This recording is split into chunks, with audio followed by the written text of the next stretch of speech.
മുണ്ടക്കൈ ചൂരൽമല ദുരിതബാധിതരുടെ പുനരധിവാസം വൈകുന്നതുൾപ്പെടെയുള്ള പ്രശ്നങ്ങൾ ഉയർത്തി ജനകീയ ആക്ഷൻ കമ്മിറ്റി നിരാഹാര സമരത്തിൽ. വയനാട് കളക്ടറേറ്റിന് മുന്നിലെ സമരത്തിൽ ദുരിതബാധിതരും പങ്കെടുക്കുന്നുണ്ട്. കേന്ദ്ര അവഗണനയ്ക്കെതിരെ ഡൽഹിയിൽ LDFന്റെ രാപ്പകൽ സമരവും തുടങ്ങി. 2 ടൗൺഷിപ്പുകളും ഉടൻ പൂർത്തിയാക്കുക, 10 സെന്റ് ഭൂമി അനുവദിക്കുക, തുടർ ചികിത്സ ഉറപ്പാക്കുക, കടങ്ങൾ എഴുതിത്തള്ളുക, ഇരകളോടുള്ള കേന്ദ്ര സർക്കാർ അവഗണന അവസാനിപ്പിക്കുക തുടങ്ങിയ ആവശ്യങ്ങൾ ഉന്നയിച്ചാണ് സമരം. ഇവർക്ക് വീട് നിർബന്ധമാണ്, അതിന്റെ പ്രതിഷേധമാണ് അലയടിക്കുന്നത്. ഇത് നമ്മുടെ സർക്കാരുകൾ ഇടപെട്ടിട്ട്, കേരള സർക്കാരുകൾ ഇടപെട്ടിട്ട് തീർക്കാൻ പറ്റുന്ന വിഷയമുള്ളൂ. ഉരുൾപൊട്ടലുണ്ടായി മാസങ്ങൾ പിന്നിടുമ്പോഴാണ് ദുരിതബാധിതർ പ്രതിഷേധവുമായി രംഗത്തെത്തിയത്. ഇരകളുടെ ഒരു കൂട്ടായ്മ ഇന്നലെ ദുരന്തഭൂമിയിൽ കുടിൽ കെട്ടി സമരം നടത്തിയിരുന്നു.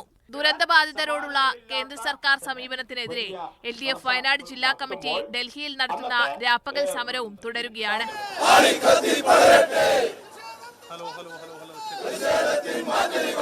CPM കേന്ദ്ര കമ്മിറ്റി അംഗം ബിജു കൃഷ്ണൻ സമരം ഉദ്ഘാടനം ചെയ്തു. ദുരിതാശ്വാസ പ്രവർത്തനത്തിന്റെ ഭാഗമായി നിരവധി സംസ്ഥാനങ്ങളിലെ പ്രധാനമന്ത്രിക്ക് നൽകാനുള്ള നിവേദനം വയനാട് CPM നേതൃത്വം ഇടത് MP മാർക്ക് കൈമാറി.